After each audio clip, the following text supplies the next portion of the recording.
Hi, everyone. Good evening. Yeah. We'll just wait like 2 minutes for people to trickle in, and then we'll get started at 5:02.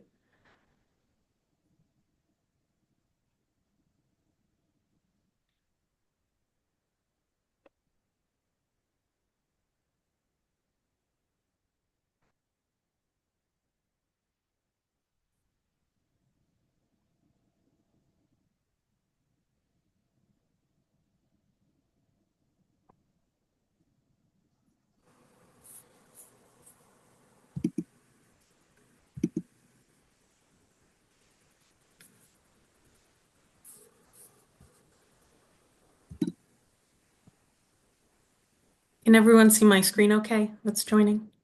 Yes. Great.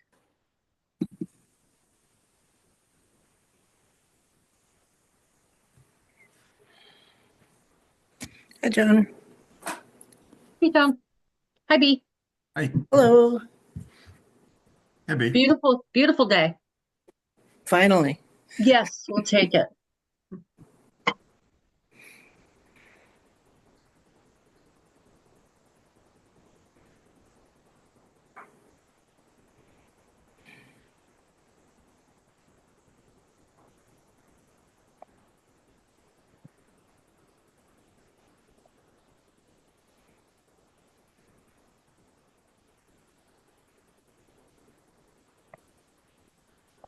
Okay, we can go ahead and get started. Good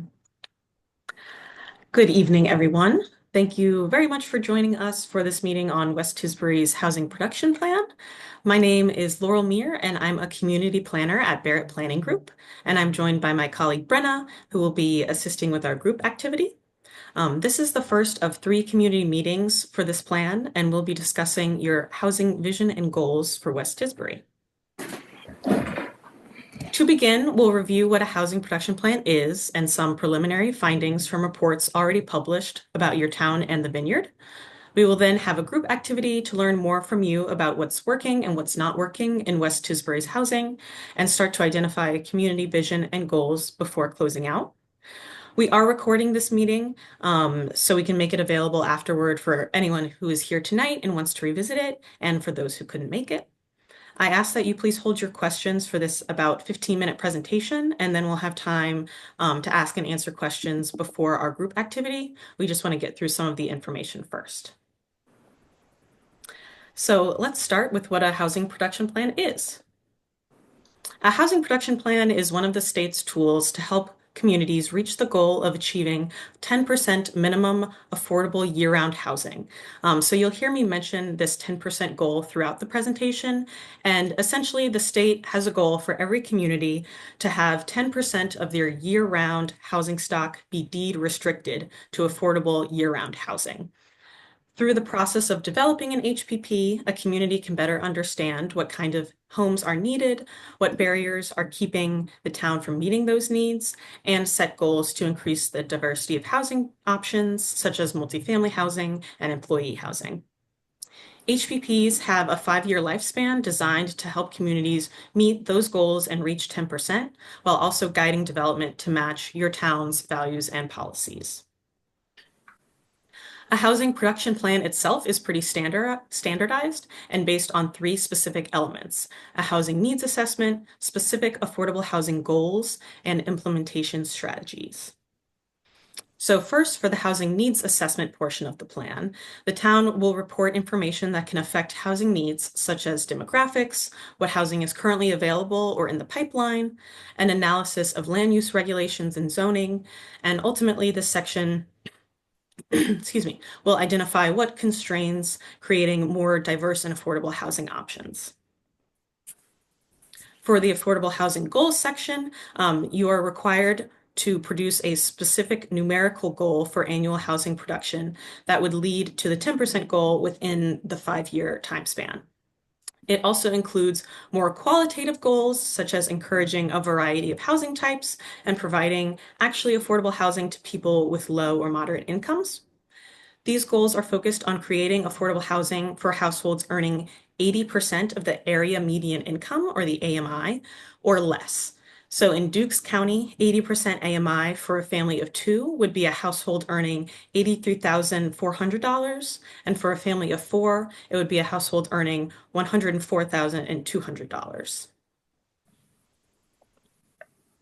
The final element of an HPP is implementation strategies.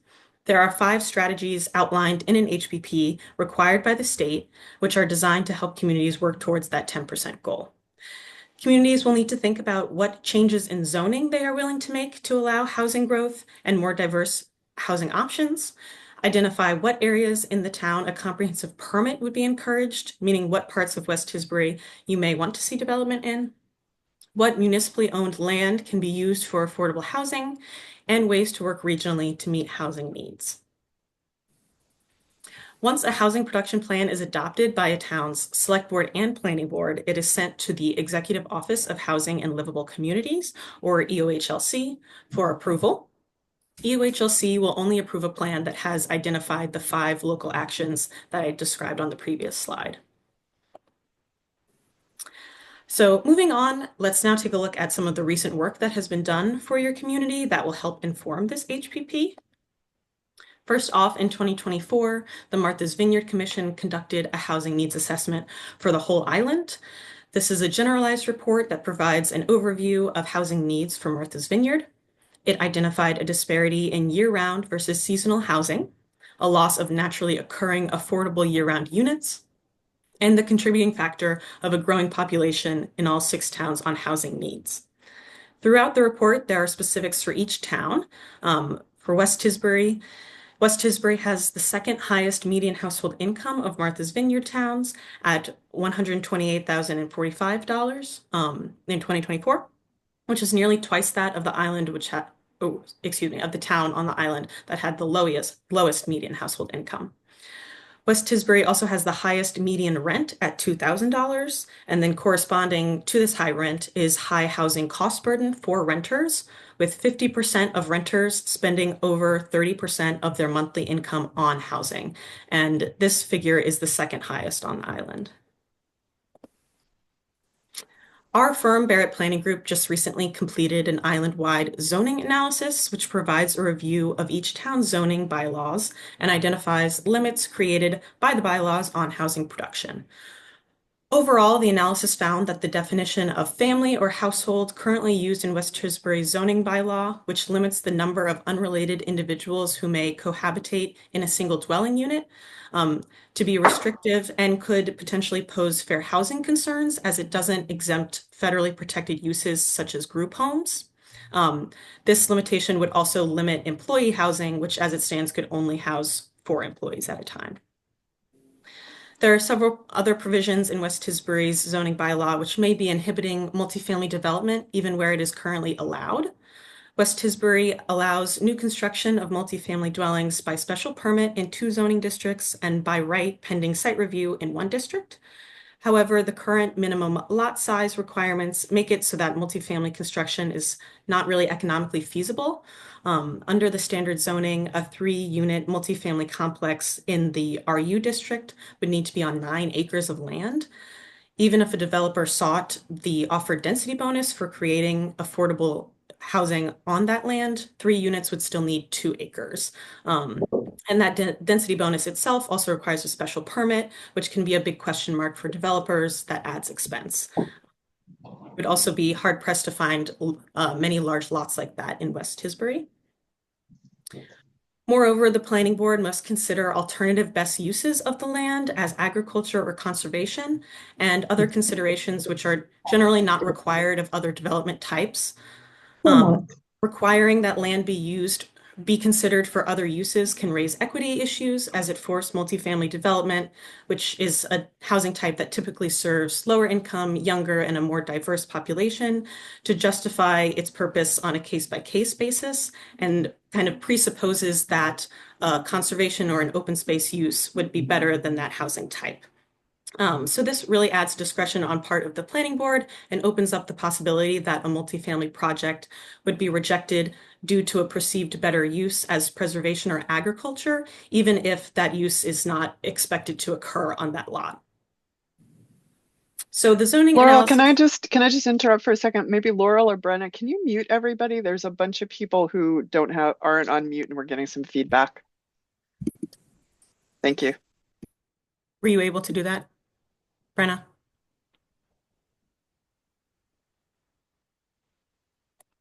Okay, looks like it. Okay, thanks.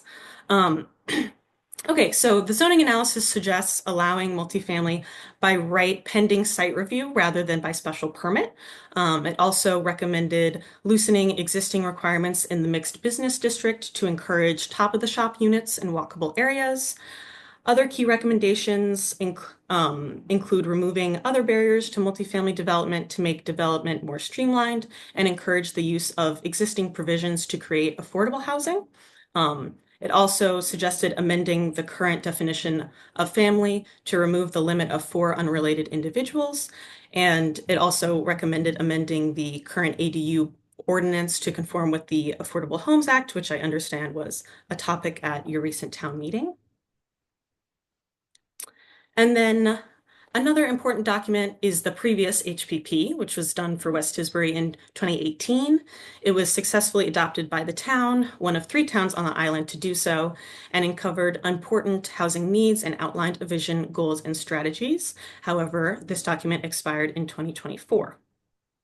So the 2018 reported that almost a third of year-round households in West Tisbury have incomes at or below 80% AMI.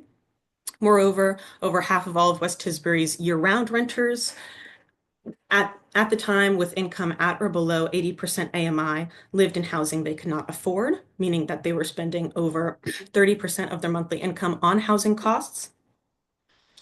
An affordability gap is a measure of the difference between the affordable purchase price, which is based on census estimates for median household income and certain other assumptions, and the median single-family home price.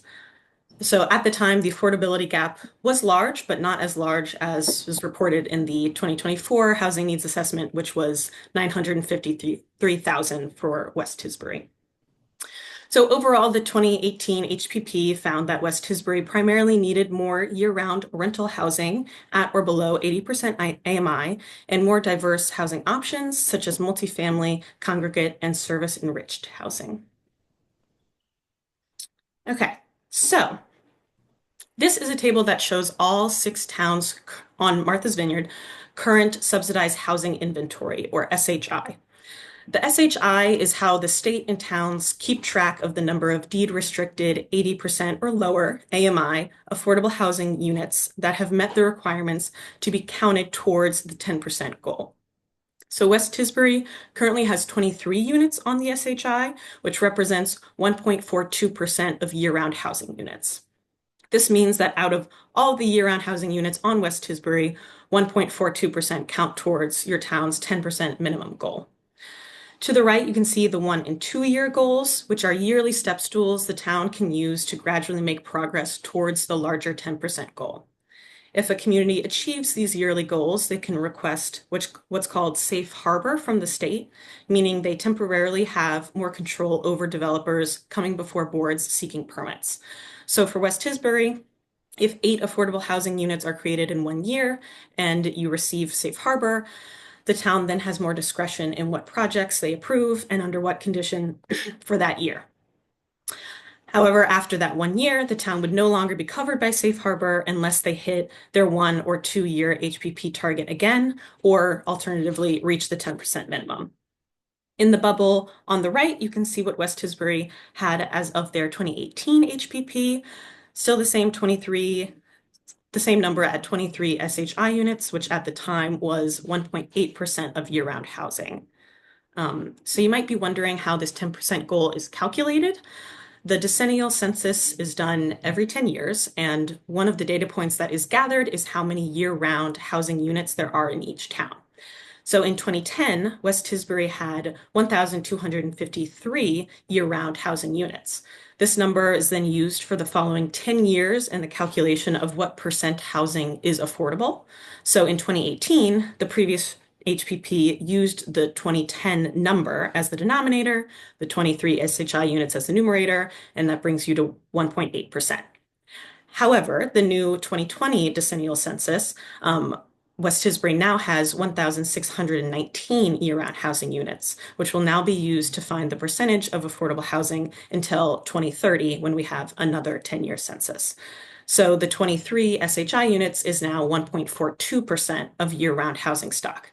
So you can see how this percent fluctuates as more housing is developed. So creating a robust subsidized housing inventory can help to stabilize this. And we've been working on getting more details such as bedroom counts to better understand what kind of units are part of your SHI. So this table shows that West Tisbury has, like I said, 23 total SHI units, which are mostly 2 bedrooms. These units are just income restricted, not additionally age or disability restricted like some may be.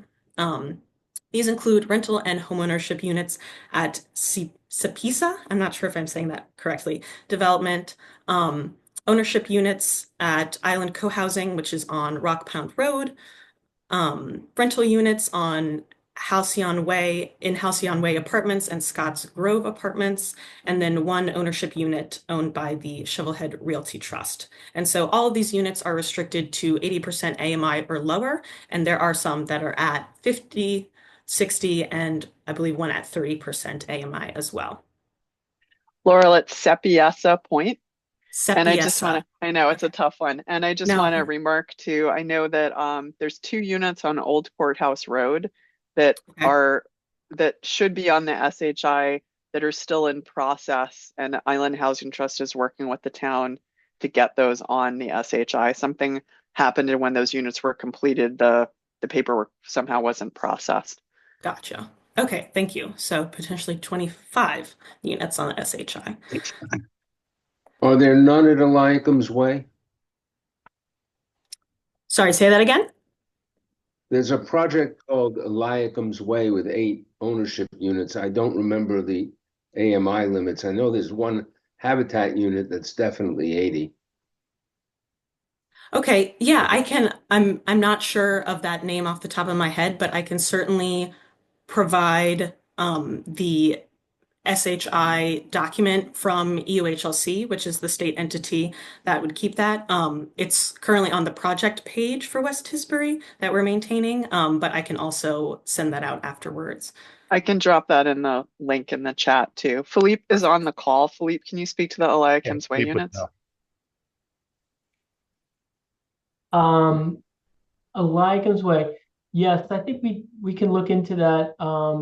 The state may have already reviewed that. I'm not sure whether they have or not, and how they landed on whether those were eligible or not.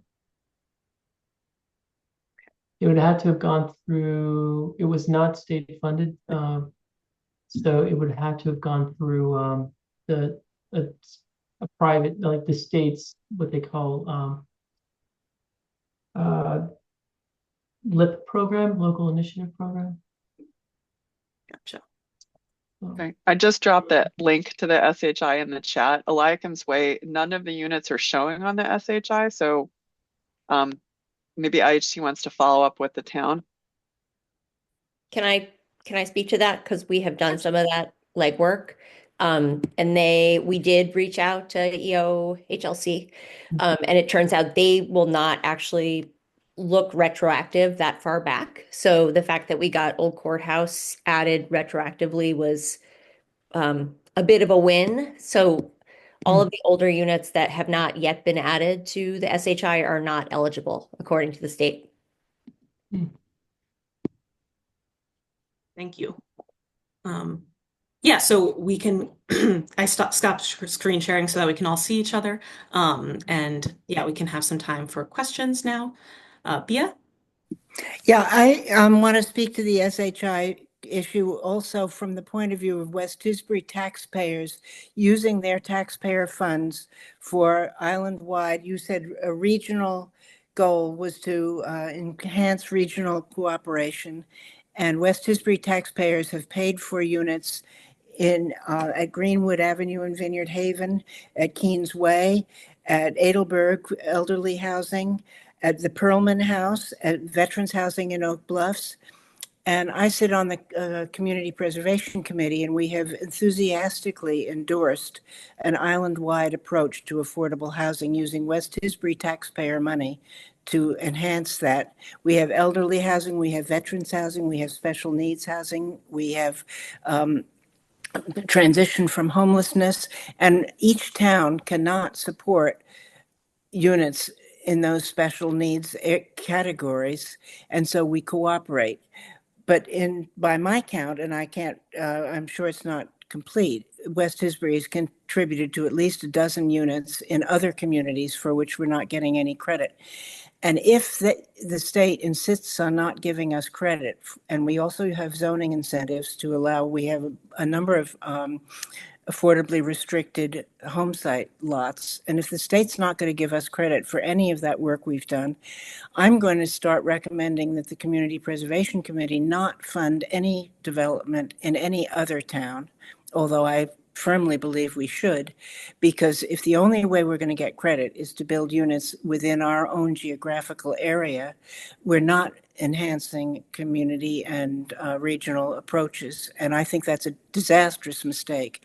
And I think one of the priorities of this committee should be to give the town credit for the affordable housing products it's already developed, both locally, that Jessica says are too, quote, too old or too historic for us when the state wasn't counting, or that are in other communities with our money. And I think that should be a priority of this group, to get those problems fixed, as well as to enhance the creation of new affordable units.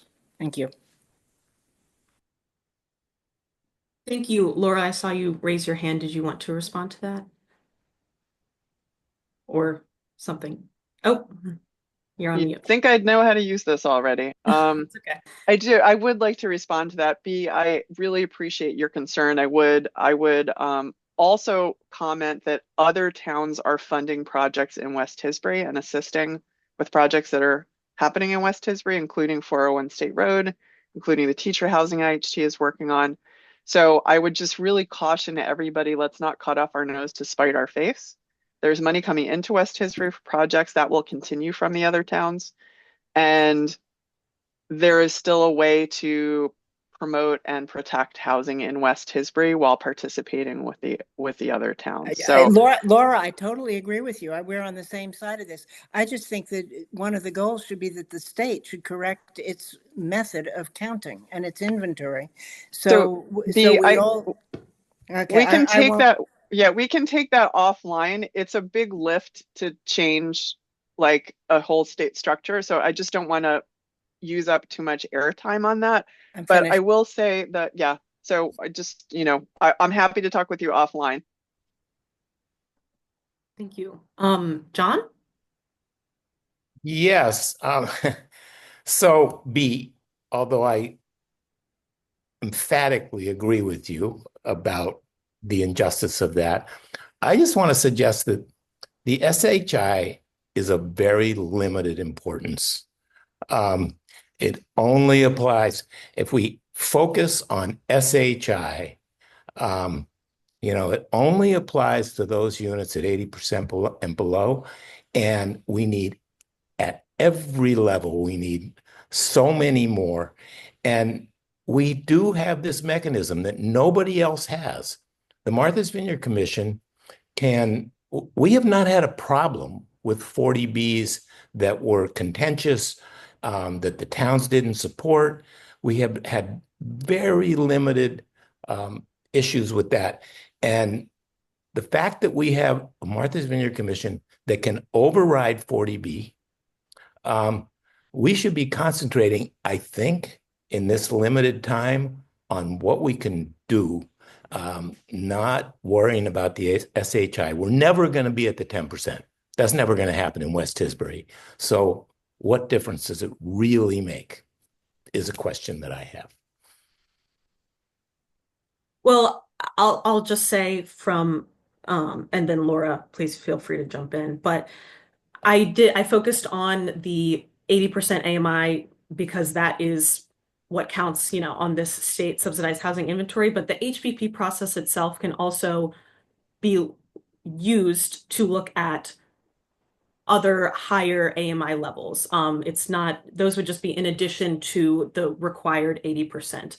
Yeah, that's So exactly what I'm saying, Laurel, that yeah, that focusing on SHI is a little bit of a waste of time. We have so much to address, and it's important that we figure out, unlike the last HPP, how this HPP is going to be highly strategic about implementation at all levels and getting work done, getting people in stable housing, not just satisfying a state requirement, not just being concerned with a single level of income. We need a spectrum, and we need something that, I mean, my hope for this plan, again, unlike the last plan, is that this is implementation focused, that really speaks to all of the things that we can do that are the most effective in terms of getting people into stable housing of all kinds. I would agree. Laura, did you want to jump in? Yes, I do. So, John, while I agree with you on all those points, I will say that in order to get an HPP approved at state level, we do have to address the SHI and how we're going to make goals towards our SHI in the actual Sure. housing production plan. I totally get you. Yeah. Yeah. So, But and they're a actually, minor detail. yeah. Well, it's not a minor detail. It's actually an achievable goal to put inventory on our SHI in West Tisbury. The numbers are pretty small. So there are plenty of ways with, multifamily, like with very tight cluster developments or 2 units at a time with duplex conversions to actually do this. And IHT is doing that. So I would just encourage everybody to know that there are ways to do this. We'll have to keep this in the plan and that it's achievable. I'm just saying, let's have more. Yeah, totally. We have to do that. Let's have much more. Thank you. Any other questions?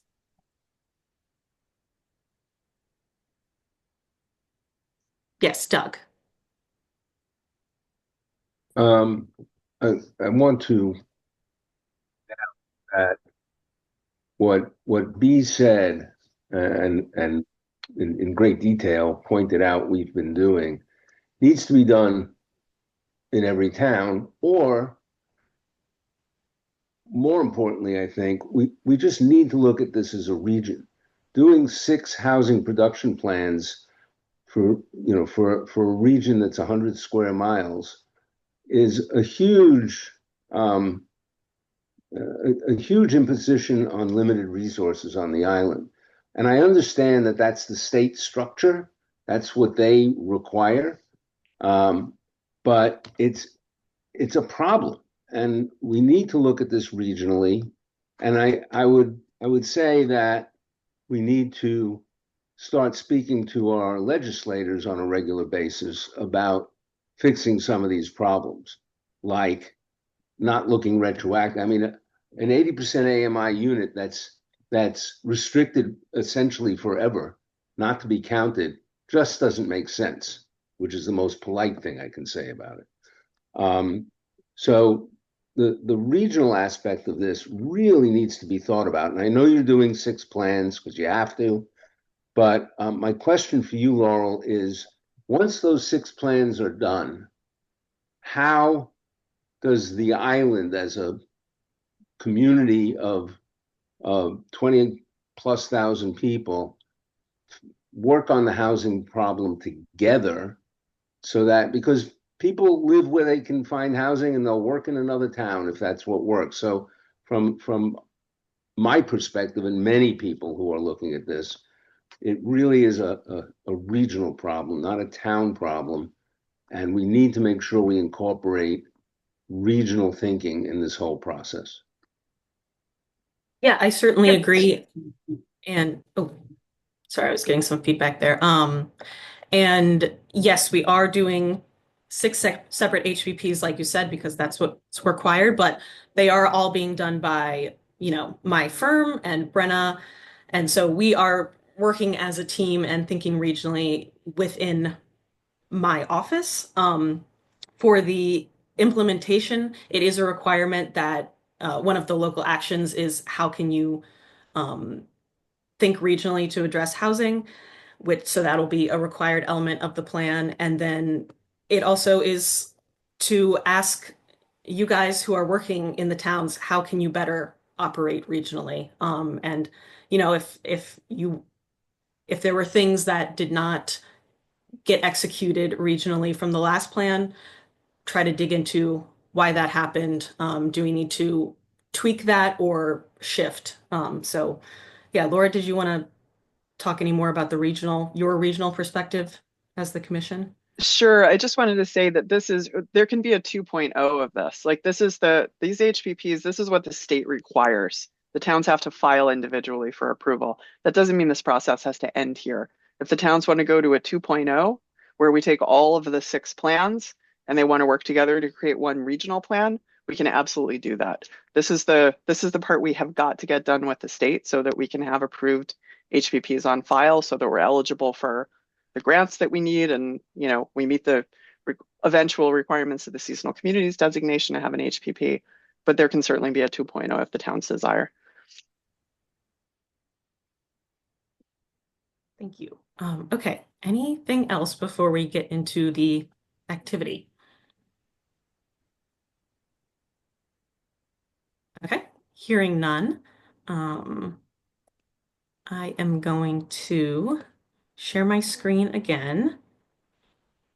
And if you would like to open up the first link that was sent in the chat, that is the project page that we're maintaining for all 6 of the HPPs that we are doing, but there is a West Tisbury specific page that you can open up, and there's a document that summarizes the goals and strategies from the 2018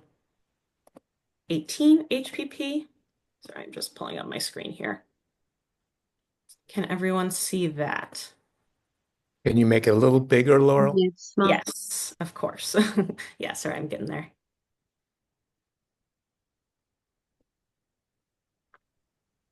But is the screen sharing working? Yeah. Okay, great. Alrighty. So, okay, so for this group activity, Brenna is going to be our note taker, and she's going to use these little sticky notes that you see on the left-hand side of the screen to capture what is said.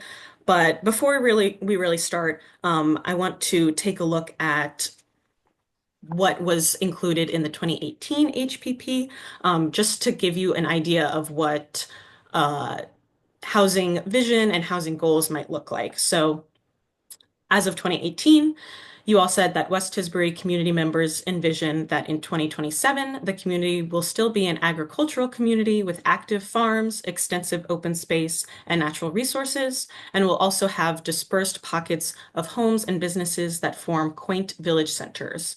This development pattern with clusters of development, including year-round market rate and affordable housing, will help to protect the community's rural character, natural resources, and scenic beauty. Conversion of existing buildings and thoughtful new housing developments will provide more affordable options for seniors looking to age in the community, as well as young professionals and families of all income levels. In addition, increase in business activity and an enhanced mixed-use business district will help strengthen the local economy. So there's a vision, and then the goals listed below that are supposed to help you reach that vision, right? But before we can reach there, I want to focus on this activity over here. So we'll kind of work our way towards the last yellow thing here, which are goals. But first, what do you think helps us create affordable housing in West Tisbury? What is working well right now? And please feel free to raise your hand or jump in if no one else is speaking yet.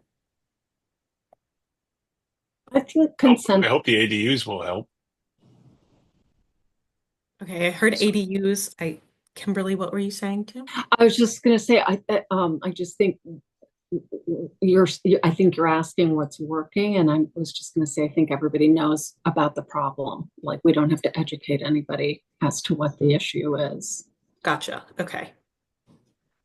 So there's the awareness and kind of, would you say that there's also a public desire to address the need that people I recognize? would, absolutely, yeah. That's great because that's the foundation, right? Yeah. Okay. Jessica? Yeah, I would echo, there definitely, like we just saw at town meeting, there's just always consistent taxpayer support, primarily through CPC funding, but nobody says no. I do want to just comment about the ADUs. They will not be income restricted, so they will not actually count towards our affordable. We can't income restrict them, so they will not count towards an SHI or any other.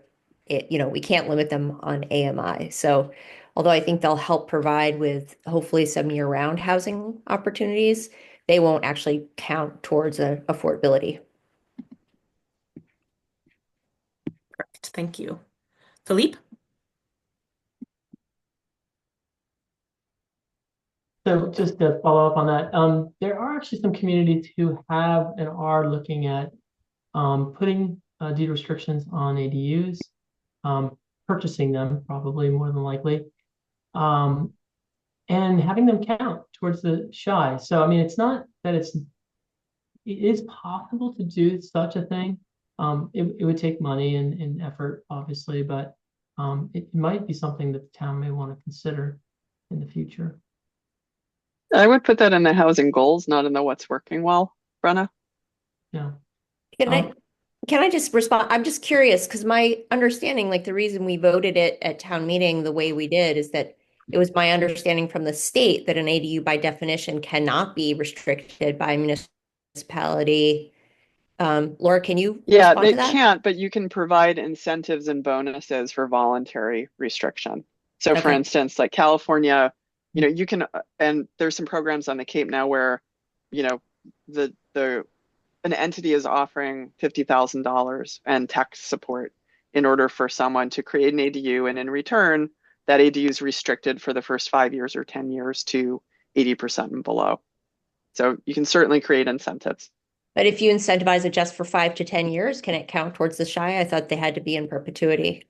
I'm just saying that's how it's working in some locations. And other places you can incentivize it for, you have to provide enough money to incentivize somebody to restrict it, to agree to restrict it in perpetuity.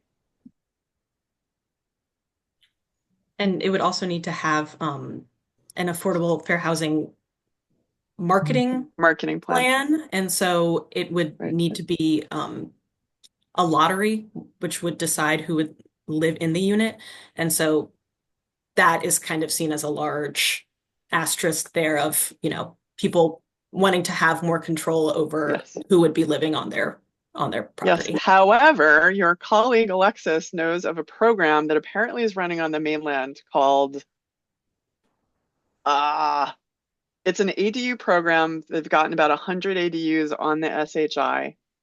And I think it's being run somewhere in the North Falmouth area, like Falmouth and north of there. So she was going to actually, Laurel, she was going to provide us with some information. So maybe you guys can just mark on there, Ready Renters. It's called a Ready Renters program.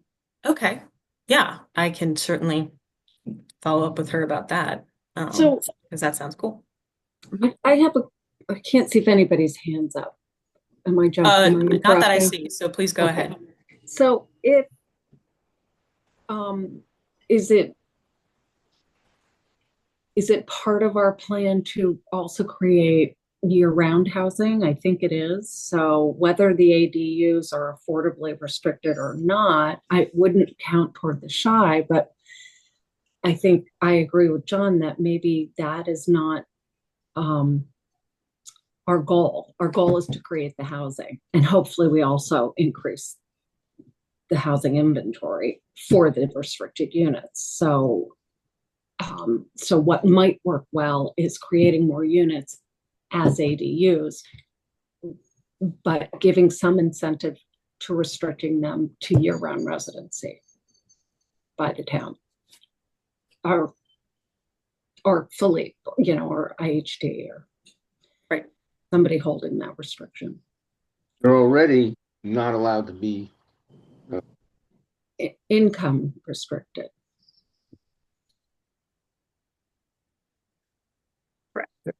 Can I just break in there? Yeah. They actually can be restricted in any way that anybody wants to. So you can buy restrictions. So from the homeowner, if the homeowner shares that goal. So we don't have to be limited in our thinking by the SHI. There is. Right. I think the point is it's a We get to do voluntary, what it has to be a voluntary restriction. It can't be Yes, a it does. restriction in zoning, just to clarify. Absolutely. Laurel and Brenna, is there a way for you to make that a little bit bigger? Because I, Oh, for one, yes. cannot I'm see sorry. anything. I'm Okay. sorry. I'm sorry. I meant to. I should have zoomed in a while ago. Sorry about that. I also could not see. We're all feeling very old. I was, Yes. yeah. No. I Thank was you, just, Kim. Me too. I was focused on listening. Thank you. I think something I would add here is that the units that are on the ground have been really well received by the community. So they're understood to be, good quality housing, attractive, like popular neighborhoods. That's great to hear. Philippe? I have a few. Our partnership with the land bank has created housing opportunities, and we refer to it as conservation-based affordable housing in West Tisbury. And there's also been the use of substandard lots. That's been a great help too in terms of creating housing.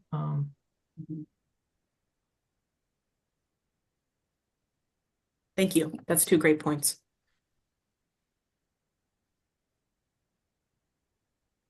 Okay. Anything else you feel like that's working well? And if not, we can jump over to the more fun topic of what's not working well. I would say something, Laurel, Yeah. that I would add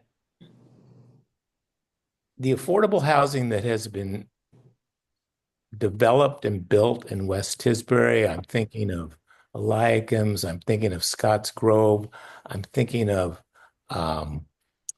Island Co-housing. There are others, all of which provoked great concern. They're really working well. People are living well in great places. I would just add that the ADU conversation that's up there really should be under things we need to do, because I wouldn't say it's working well. We've had an ADU bylaw. I don't know that it's been taken advantage of very much, if at all. Yeah, we can shift that over. Thank you. Yeah. Okay. We can always come back here. But now what needs to be improved? What is keeping you from creating more affordable housing? Money. That's a great first answer. Yes. So I would add another thing to what Kim just said. Money.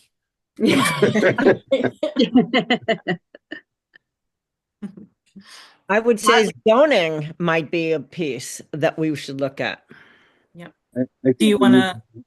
we need to be much more aggressive about getting zoning changes first discussed that would allow a better approach to multifamily construction, and then aggressively move it along. I realize creating zoning bylaws is not exactly something you do in a hurry, but it's been painfully slow in that area, and I'm not sure the planning board has even talked much about it. Yeah. Okay. Thank you. Laurel, I would include lack of infrastructure. So there's no public water sewer in the town, which severely limits development, and the development that we do is limited by that you have to create your own public water supply and septic, or in some cases almost a sewer plant. I would note that there is, unlike other towns, multifamily multifamily zoning. So that I think is a good thing. Maybe can be improved, but I think it's important to acknowledge that that zoning bylaw does exist and it has been utilized effectively without having to go through the 40B process. Maybe the reason why we don't have some of those units on state housing inventory. But those are two things that I just wanted to note. No, I agree. Thank you for bringing that up. Jane, I see your hand. Yes, two things I wanted to say. One problem we do have is NIMBYism, that we get a lot of I'm all for affordable housing, I just don't want it next door, which is unfortunate. And the other thing is cost. I think that I wish there were a better way to raise money rather than the taxpayers every year always having to pay so much money to get things moving. I just don't know if anybody has any ideas along those lines. Transfer fee. Yeah. Jane, Right. Jane, I would say a housing bank is definitely Yes. money, money. Forgive Could I me, go I back? wasn't thinking. Could I go back to what's working well? Yeah. So, is that okay right now, Laurel? Oh, yes. No, that's totally fine. Please. So, I'm going to say that in West Tisbury, zoning is working very well. To Doug's point about this being island-wide, in some towns it's not. West Tisbury has, not that it couldn't use improvements, but Section 4.4 of the zoning bylaws is incredibly flexible. It's well designed.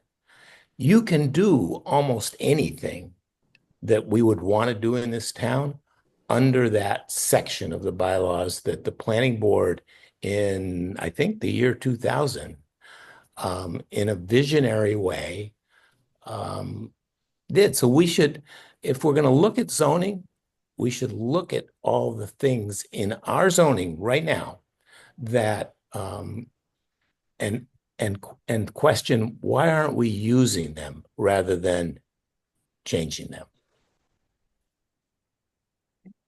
I'd like to acknowledge that's a fair point. I have a tendency to think island-wide, and I know there are multifamily zoning in town. I'm not sure it addresses the kind of density that I think is necessary in appropriate areas, but certainly John's right.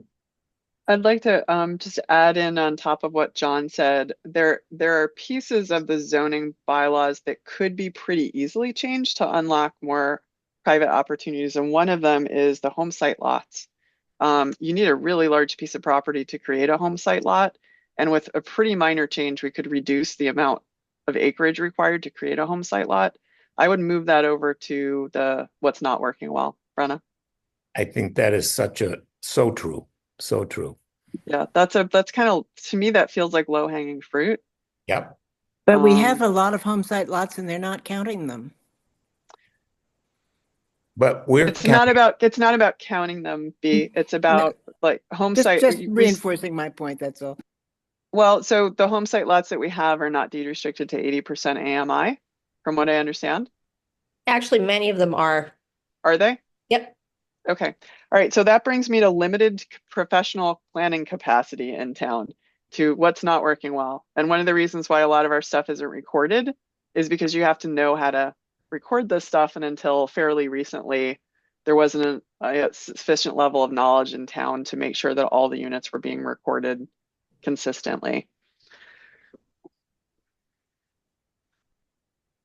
It's not just West Tisbury, it's the whole island, but it's definitely an issue. Thank you. If we Anything had else? some money, somebody to do it island-wide.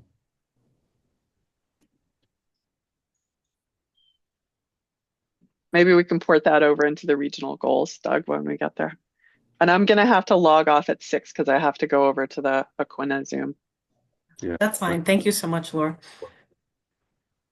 Following up on what Laura just said, I think monitoring ongoing stewardship or monitoring and enforcement of affordable housing restrictions is really important.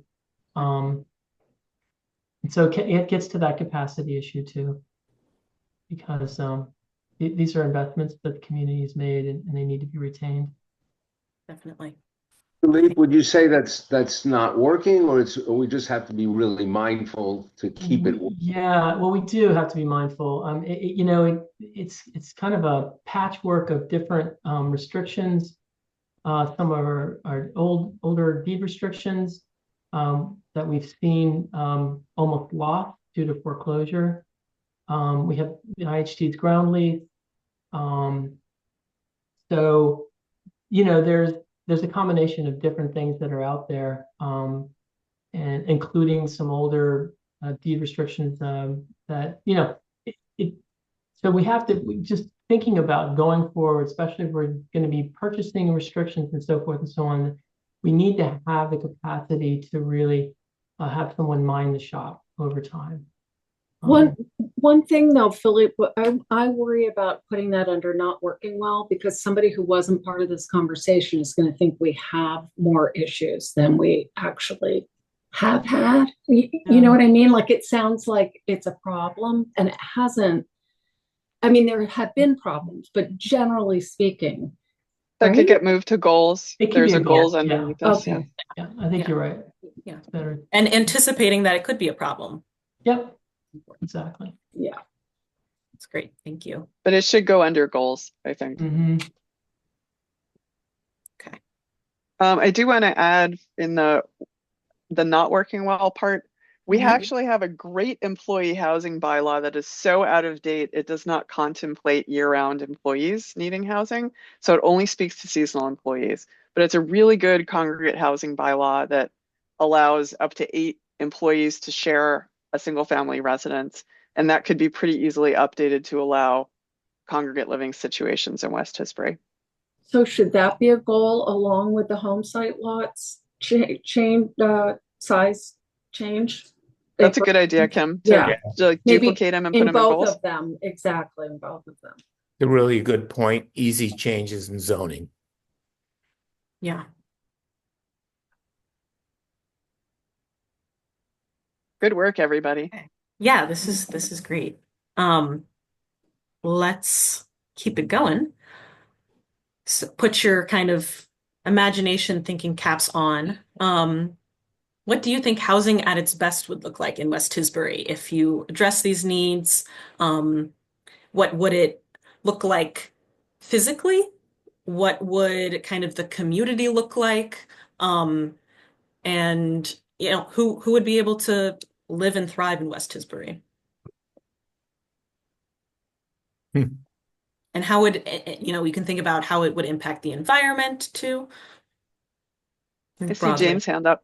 Jane, just go ahead and jump in. Well, I hope this is along the same lines of what you're asking, but I know that there are a lot of town-owned lots that are, undersized lots. They're under 3 acres, and they're probably in the Greenlands district, but they're sitting there, and I'm curious as to why, and I'm wondering if they can be utilized in any way. I don't know if they have fractured title or there's just no incentive to look into them. I'm not sure, but I know there are quite a few scattered here and there, and I think it's worth looking into as possible owner-occupied lots. I wholeheartedly agree, and there's a pretty hefty inventory. I sent out the GIS tool that the MVC put together so everyone could see your town-owned lot inventory, and I would definitely support putting that in the goals section for West Tisbury. Yeah.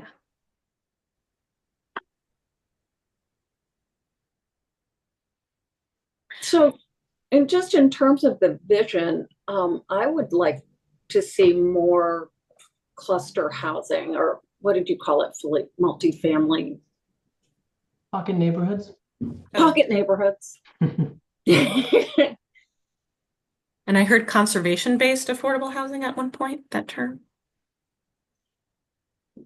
Janelle just Yeah. dropped into the chat too, dedicated town employee housing and a more populated and diverse town.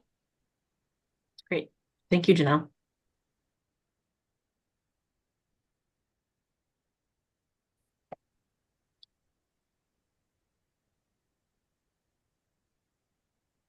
Anything else?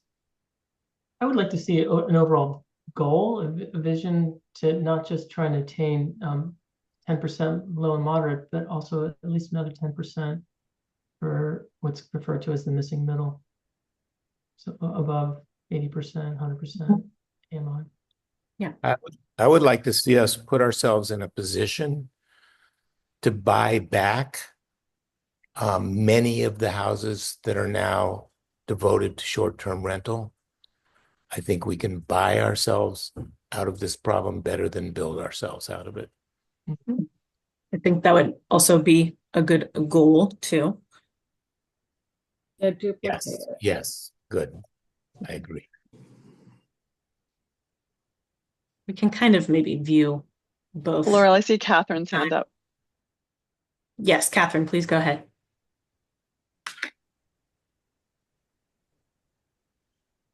You're still muted. I'm not sure if you're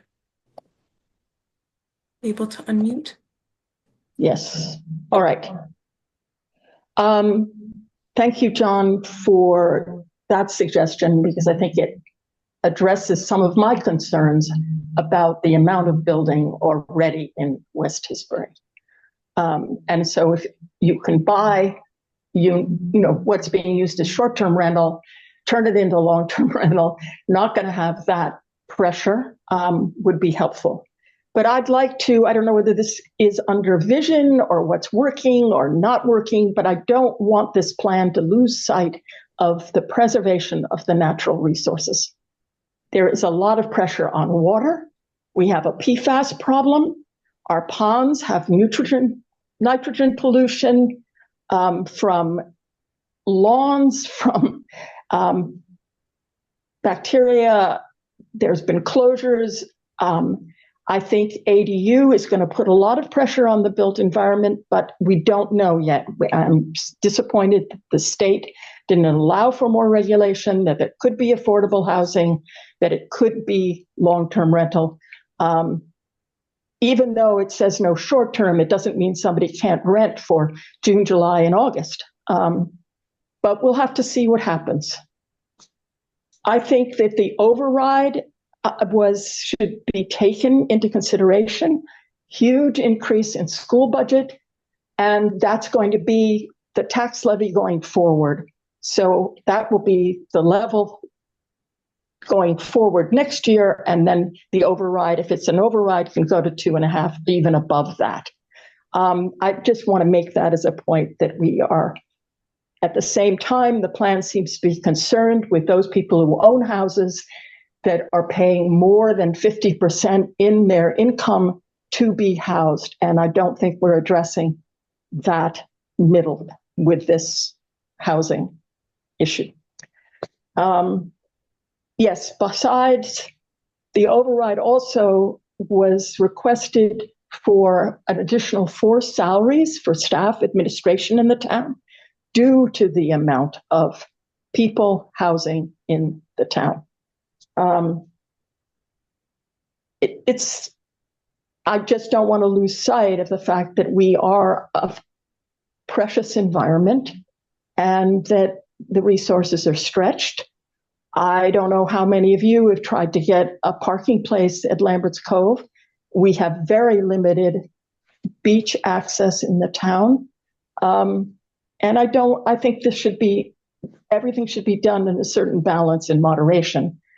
One last point about the multifamily, there is zoning in the bylaw. There is the planners mentioned opening up more multifamily to rural.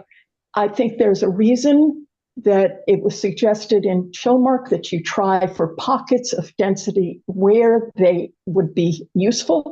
And I think that having them in the manufactured or even in the light by special permit is not really a hindrance. As has been mentioned before, there are zoning bylaws there for multifamily. There also, if you say it's too restrictive, some of the restriction is to allow for affordable housing and also for employee housing. So I think that should be looked at more clearly before somebody goes and further advised to try to open that up when there actually is there is opportunity within the zoning framework. Okay, that's it, guys. Thank you. Thank you, Catherine. And you said some great kind of vision words of like balanced and kind of like thoughtful, maintaining the resources. Okay, great. Thank you, Brenna. Add those in. Well, Can I add a few things before I have to log off? I'm so sorry. That's the vision. Sorry. Sorry, go ahead, Catherine. I didn't... All right, Catherine, were you trying to add something?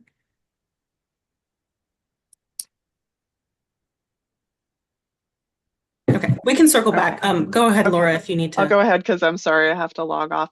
Under the housing goals, I would love to see continue to pursue transfer fee and housing bank. I'd also like to see pursue collaboration with Barnstable County on urine diversion and more alternative nitrogen reduction systems.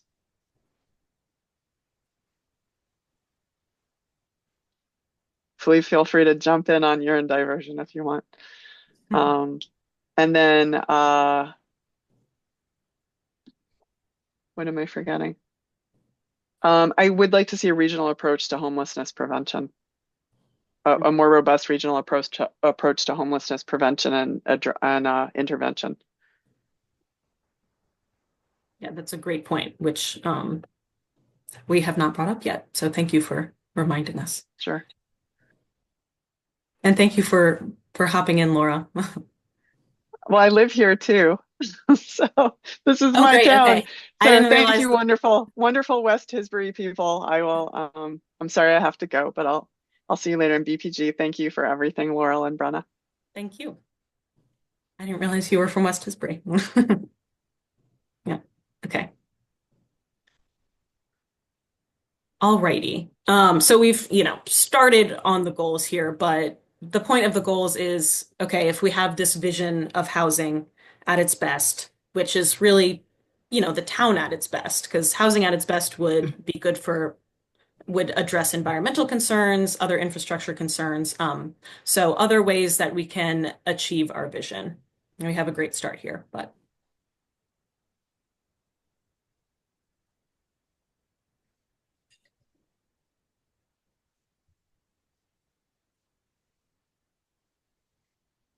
I would say by focusing our efforts on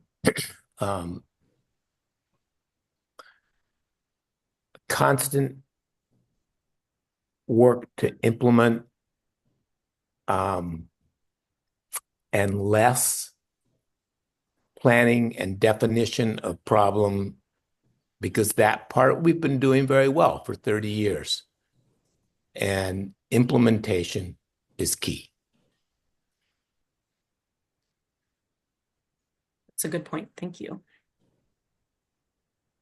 Do you have any thoughts on better implementation strategies? Just do it. Don't worry about SHI. Don't worry about what might go wrong. Don't worry about NIMBYism. Just do it because it actually works.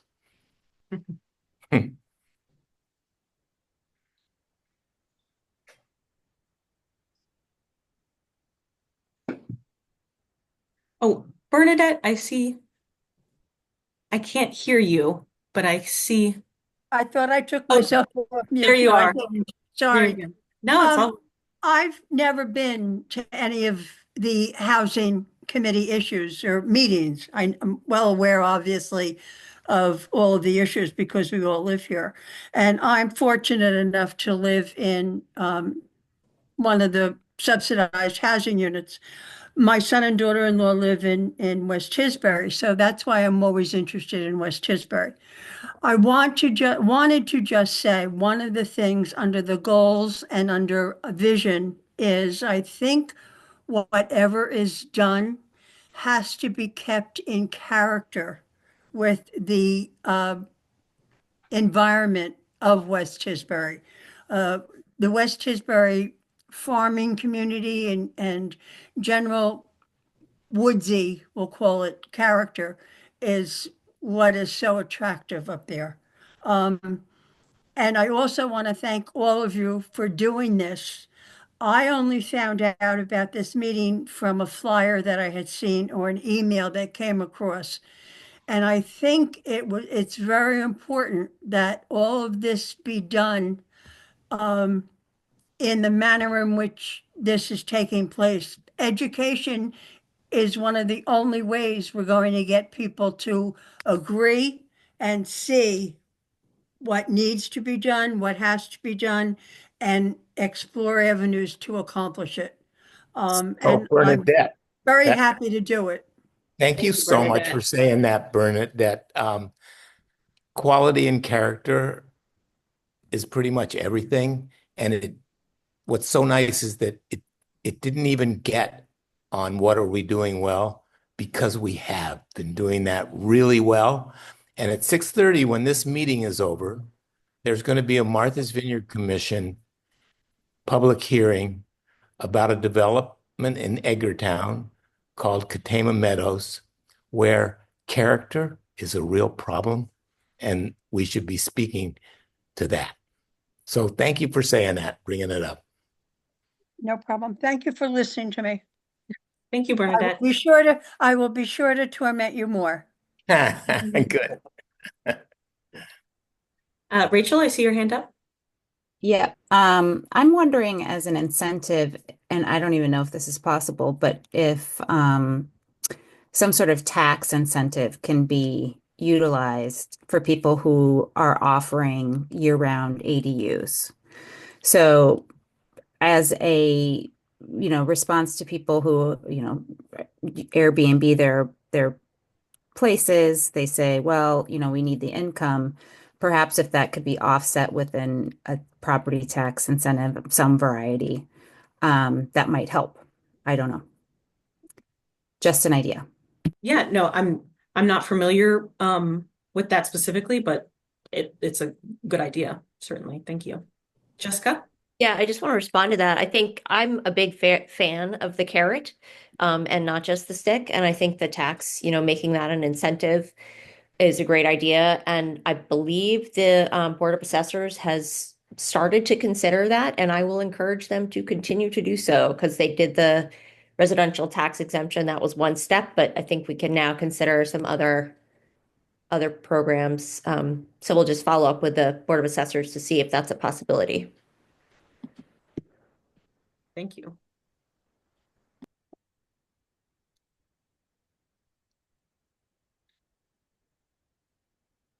Anything else to add?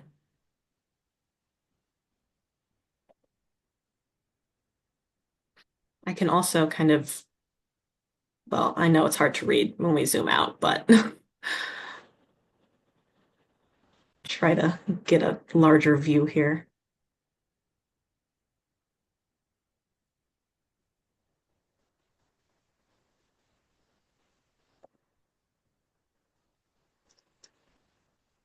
Do you feel satisfied? Do you feel like this covers a lot of West Tisbury's housing situation presently?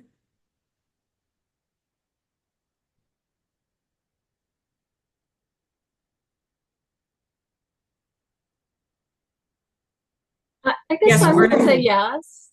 I think I would say yes, but I feel like it's so ongoing. So I would like to just really underline implementation again, even though John already did it twice. Yes. Yeah. No, that's great. Yeah, we can add stars to things. And Bernadette, I think you were jumping in too. And just education and keeping the public involved, which I know everybody works very hard at.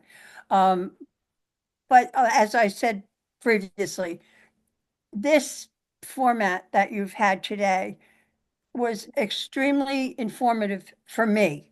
I don't know about anybody else, and I don't know if any other people from the public had attended, but it has given me a lot of thought process. So I, again, just want to thank everybody for their time. Yeah.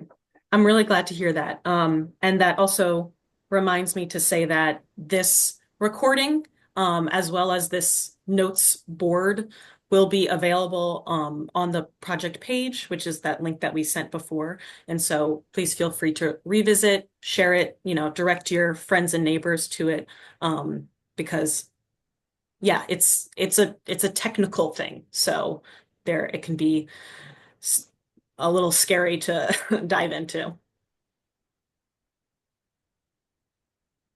Okay. So if we're feeling content, I can stop sharing and let me see. Laura, while you're doing that, I just wanted to say I have to leave, and I just wanted to thank you for the great work that you guys are doing. Thank you so much. Thank you very much. I appreciate it. And thank you for all of your input throughout. Super helpful. I just have one last slide that I'll pull up just to, it has the project page on it again. So I will share that.